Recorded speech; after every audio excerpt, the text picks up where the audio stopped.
Hi, I'm Rashid Ogunaru, coach, speaker and author, and welcome to this latest video. This video is all about compassion and inclusive leadership, and it's part of my Coaching Yourself and Your Team Compassionate Leadership series. And that's part of this broader suite of videos of leadership shorts brought to you from the NHS Leadership Academy to help you on your exciting leadership journey.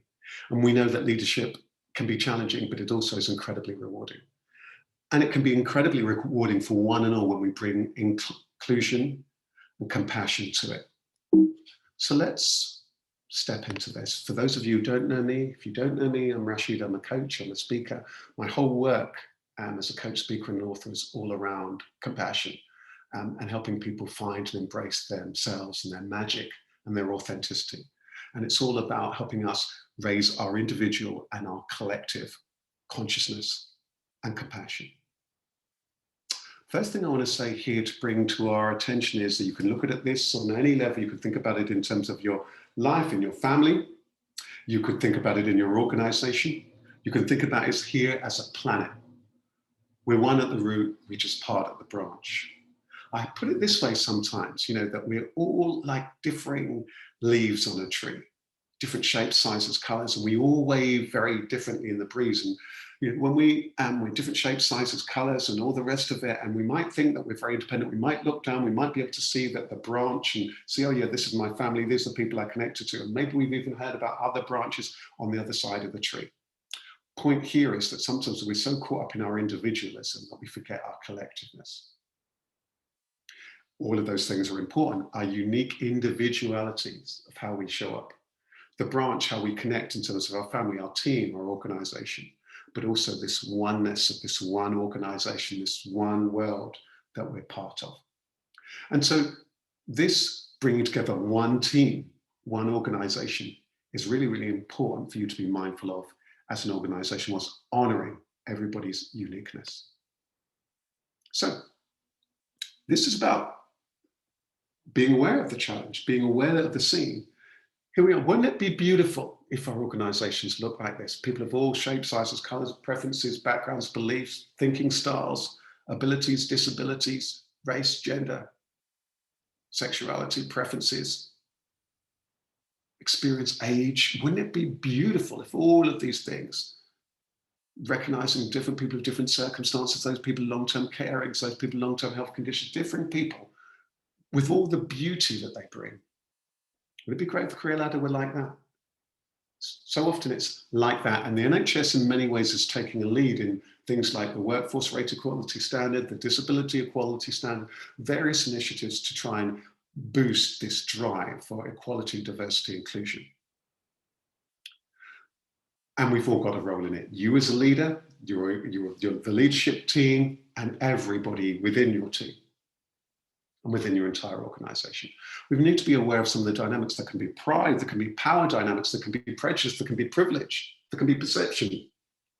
Things I'm not saying, things I'm not listening to, things I don't see, consciously, unconsciously, deliberately, undeliberately, mindfully, willfully, fearfully. So it's a journey of awareness, of learning, of courage, of change, togetherness. I want you to pause and think, where are you on this journey? Where have you experienced inequalities, bullying? When does it happen in your family? When you've been overlooked, when you face prejudice? The people you know, your colleagues. Sometimes it's only when you really bring this close, you realize, oh, that's how this person might feel. That's how this person might feel. That might be why that person's speaking about these issues. So, power, who has it? It's your job to spot the dynamics in your organization. What is the power play? How much room is there around the table? What's the privilege? Who has it? How does it play out? Observe it. In what ways have you benefited from it? Your colleagues benefited from it? Who's not at the table? Who's not part of that discussion? What are your presumptions that you're making day and out, yours and other people's prejudice? How is that we can tackle it? So the first thing here is about this awareness. A while ago, a few years ago, Deloitte put out this, and I thought it was very useful, these 6 traits of inclusive leadership. And I thought I would just quickly share it with you. You might be familiar with it. But there's a number of things here. First of all, curiosity, being actually curious, recognizing that we're all different and so on, and really being keen to build our growth. That cultural intelligence, actually beginning to learn, getting understanding of different people, different cultures, taking that time to learn, to listen, to learn. Collaboration, working together, because that's one of the best ways in which we learn. Think about it through schooling. Think about those rich relationships that build different people, different faith, different background, and so on. The collaboration, the commitment. It's going to require the commitment, actually, that this is a journey, this is part of my job, this is part of my role. If there's an inequality, if there's bullying, if there's harassment, it's part of my role. The courage to step up, to speak up, to step beside, to support, to be an ally, to be an ambassador, to be an advocate, to be a change maker. And cognizance, being aware of our own Achilles heel and seeing that every day as part of that learning journey. It's important for us to aware that there can be all sorts of cultural differences. There might be cultures between one team, the next team, this department, that department, but also in terms of us more broadly. Could be cultural differences, different people, different roles, different people, different parts of the world, different people at different stages of life.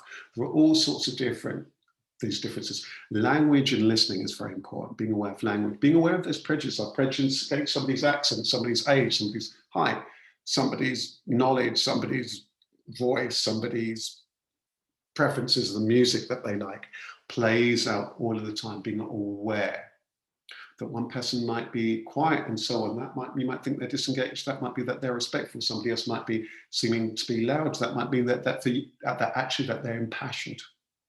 Being mindful, being aware. And compassion is key. Tomorrow's leaders won't lead dictating from the front, nor pushing from the back, but from the center, from the heart. That's the invitation. That's the call to each and every one of us. Now, for saying that, whilst courage is going to be required, that compassion is even more powerful than courage. Sure, with courage you can conquer the world, but only with compassion when you can heal it. So we're going to need to combine the two and show up with real compassion, with real care, genuinely caring. Genuinely caring. Sometimes putting aside this, that, this is what this person says, and being with the person in front of you, being there, caring, effectively, authentically. Showing heart. I want you to think about the people, the leaders who you know who show up with heart, with real heart. You know, the people who you're going to rush in, and the times like think about in your own life when you can rush in and say something to somebody, and then you look at them again, and you can see that they're hurting.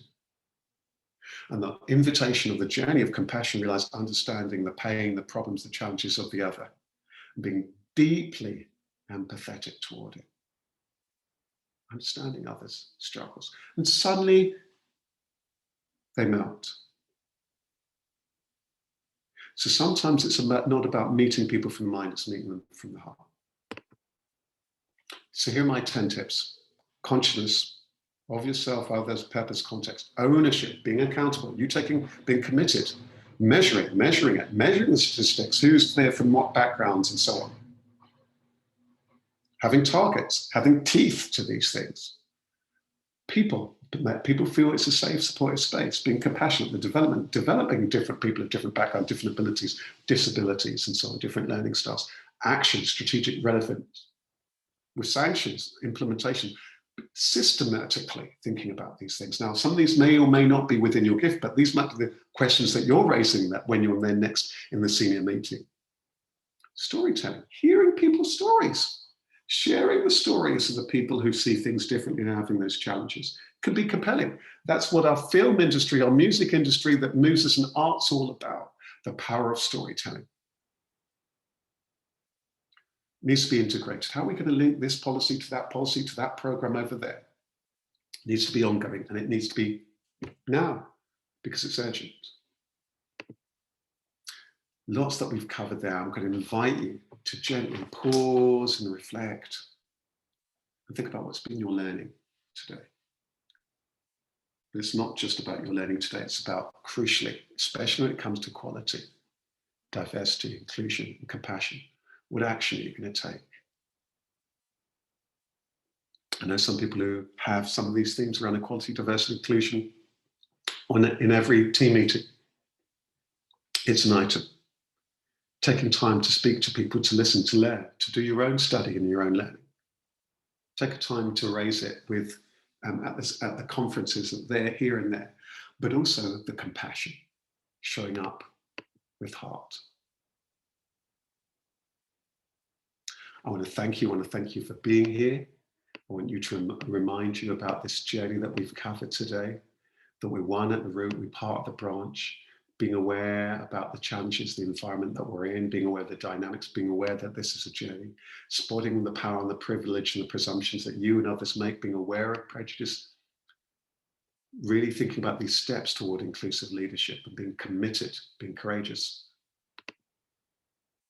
Understanding, taking that time to understand, being aware and respectful of cultural and personal differences in the language that we use, and embracing compassion, showing up with heart. So I want to thank you very much for being here, and I want to wish you all the best on your journey. And whenever you need to return to this, know that this video is here for you. Take good care. Bye-bye.